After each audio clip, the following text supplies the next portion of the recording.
अस्सलाम वालेकुम नाजरीन, आप देख रहे हैं जोत न्यूज़ और मैं हूं एम ए लाड़िक।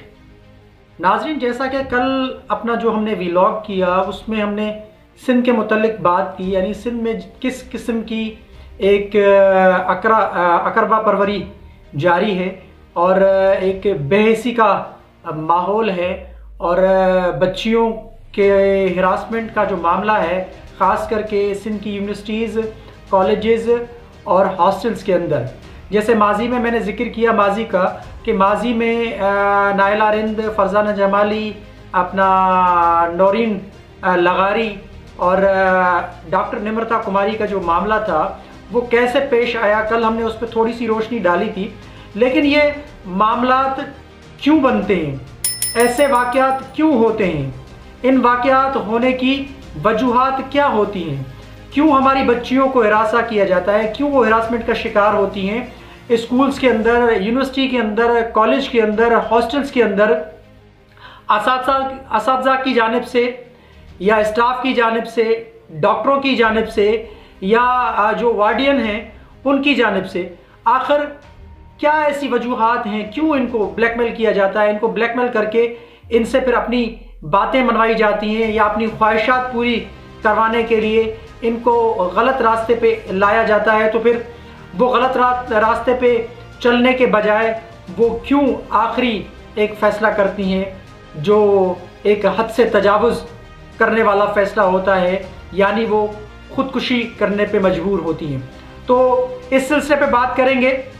जैसा कि परवीन रिंद का मामला है, कल सुबह 9 बजे से परवीन रिंद के ऊपर ये सारा टॉर्चर किया गया उस हॉस्टल के अंदर जो Peoples Medical University of Nawabshah है। जैसे मैंने कहा कि नवाबशाह के अंदर एक माफिया है, एक हॉस्पिटल के अंदर, हॉस्टल के अंदर एक माफिया है या एक बादशाहत कायम है कि जिसे जो दिल करता है वो अपनी मर्जी की मनमानी करता है, अपनी मर्जी का काम करता है। जरदारी साहब का वो शहर है। डॉक्टर अजरा पेचुओ को भी उस बच्ची ने, परवीन रिंद ने शिकायत की थी, लेकिन कोई तदारुक नहीं हुआ। पहले तो उस बच्ची को मिलने नहीं दिया जा रहा था अपना डॉक्टर अजरा पेचुओ के साथ, लेकिन फिर वो बच्ची उनसे मिली तो फिर उस बच्ची ने अपनी फरियाद पेश की कि मेरे साथ नाइंसाफ़ी हो रही। तो डॉक्टर अजरा पेचुओ ने कहा कि आपका मामला देखा जाएगा या आपको इंसाफ मिलेगा। लेकिन 24 घंटे गुजरने के बावजूद अभी तक उस बच्ची के साथ इंसाफ नहीं हुआ। वो बच्ची प्रेस क्लब नवाबशाह के बाहर धरना दिया हुआ है और ये आप देख रहे हैं आपके स्क्रीन पे, ये उस बच्ची की वीडियो चल रही है, कैसे वो सहाफ़ियों से गुफ्तगू कर रही है और अपनी दाद फरियाद बता रही है कि मेरे साथ क्या जुल्म हुआ और कौन कौन उसमें मुलविस है। जी दी मां ॿुधायो, अॼु सुबुह खां वठी वाक़ियो हले पियो, तव्हांजे मुताबिक़ तव्हांजो छा चवणु आहे? तव्हां पंहिंजो नालो पहिरियां ॿुधायो। मुंहिंजो नालो परवीन आहे, मां एचओ आहियां, हाउस ऑफिसर। मूंसां जेको सुबुह वाक़ियो थियो आहे शायदि अहिड़ो कंहिंसां बि न थिए, पर अॼुकल्ह सभिनि सां थींदो थो अचे। हिते जेको मारियो वेंदो आहे हॉस्टल में, ऐं पोइ जेको ख़ुदकुशी करार ॾिनो वेंदो आहे ऐं न्याणियुनि खे बदनाम कयो वेंदो आहे। हिते असां स्टूडेंट मरंदा न आहियूं, असां पाण खे मारींदा न आहियूं। हिते असांखे मारियो वेंदो, असांखे तहफ़ुज़ न हूंदो, लेकिन पोइ चयो वेंदो आहे त ख़ुदकुशी कई, फलाणी स्टूडेंट ख़ुदकुशी कई, लेकिन उहा ख़ुदकुशी न हूंदी। जेके 4-5 केसिस हिन महिल ताणी न्याणियुनि जा थिया आहिनि, उन्हनि ख़ुदकुशी न कई। तो नाज़रीन, आपने देखा कि ये बच्ची अपने आप जो बात कर रही है, जो मीडिया से इस बच्ची ने बात की, अब इसके पीछे कुछ चीज़ें सामने आई हैं, चैट भी सामने आई है कि कैसे मार्क्स बढ़ाने के लिए बच्चियों को हिरासमेंट किया जाता है, कैसे नंबर बढ़ाने के लिए इनको हिरासमेंट किया जाता है, फिर इनका गलत इस्तेमाल किया जाता है। तो कुछ चीज़ें सामने आई हैं, एक चैट सामने आई है और उसके अलावा काफ़ी सारी चीज़ें और भी आएंगी, जाहिर सी बात है। अब मसला ये कि एफआईआर क्यों नहीं हो रही है।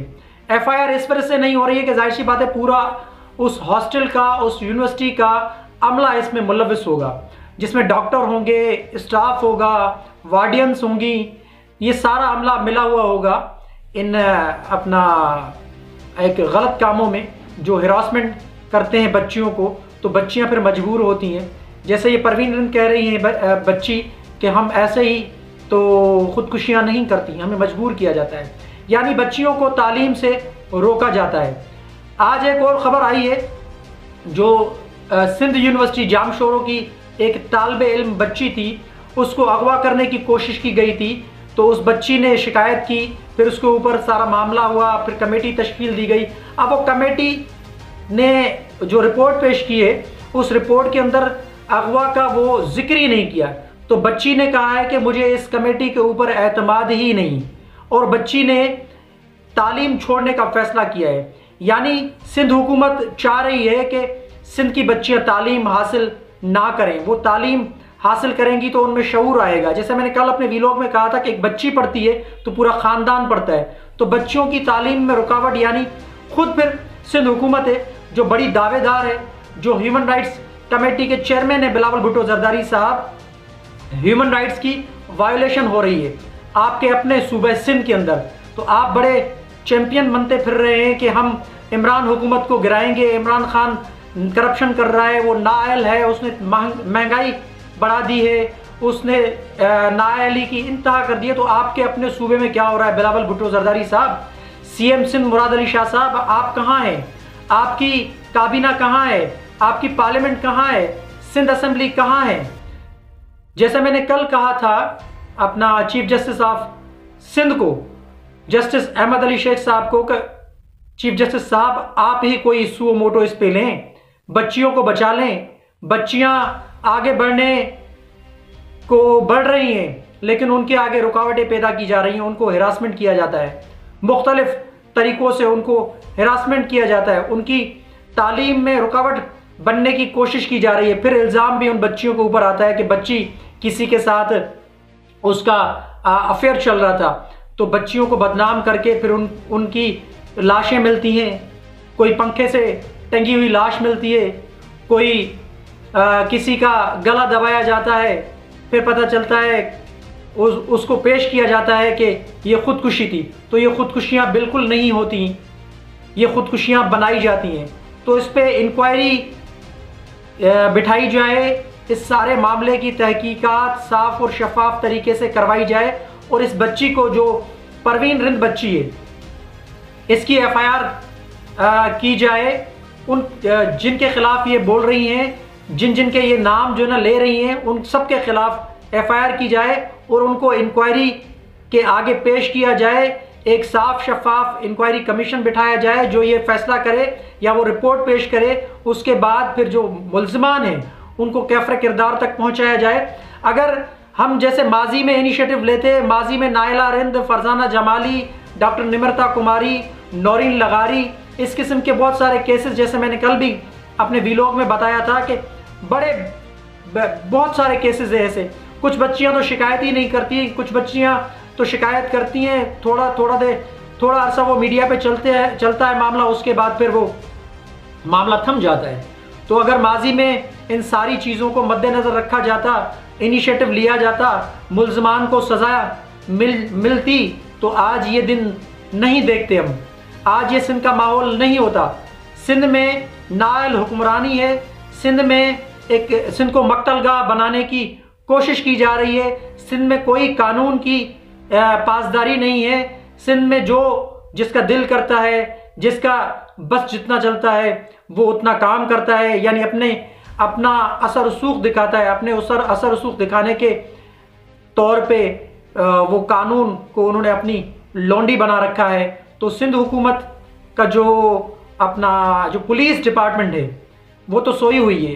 पुलिस एक धुर के तौर पे, यानी दूसरे को सपोर्ट करती है, जो मुलविस अफराद हैं उनकी सपोर्ट करती है, और जो शिकार होता है इन मामलात का उनके खिलाफ पुलिस सबूत बजाय उनके सपोर्ट में पेश करे, लेकिन उनकी मुखालफत में उनके केस को बिगाड़ने के लिए पुलिस किरदार अदा करती है। तो chief justice Sindh high court साहब अहमद अली शेख साहब, आपसे गुजारिश है कि इन मामलात को आप देखें। जैसा कि मैंने कल कहा था कि सिंध को मक्तलगाह बनने से बचा लें। सिंध की बच्चियों को तालीम से रोका जा रहा है, उनके आगे रुकावटें पैदा करने की कोशिश की जा रही है, तो उनको बचा लें। परवीन रिंद के मामले को देख लें, इस पे साफ शफाफ कमेटी बिठा लें, सुओ मोटो लें और ये पिछले जो सारे रिकॉर्ड हैं वो निकलवाएं कि ये सारे केसेस क्यों हुए थे, ये बच्चियों ने खुदकुशियाँ क्यों की थी। तो आपको ये ताने बाने ऐसे ही मिलेंगे जैसे आज परवीन रिंद बोल रही है कि हमें हिरासा किया जाता है, अपनी ख्वाहिशात दिखाई जाती हैं, फिर हमें मजबूर किया जाता है, हम बेबस हो जाती हैं, तो हम फिर खुदकुशियाँ करने पे मजबूर हो जाती हैं। तो सिंध की बच्चियों को खुदकुशियाँ करने से बचा लें, सिंध की तालीम को बचा लें और सिंध को दागदार होने से बचा लें। बहुत शुक्रिया।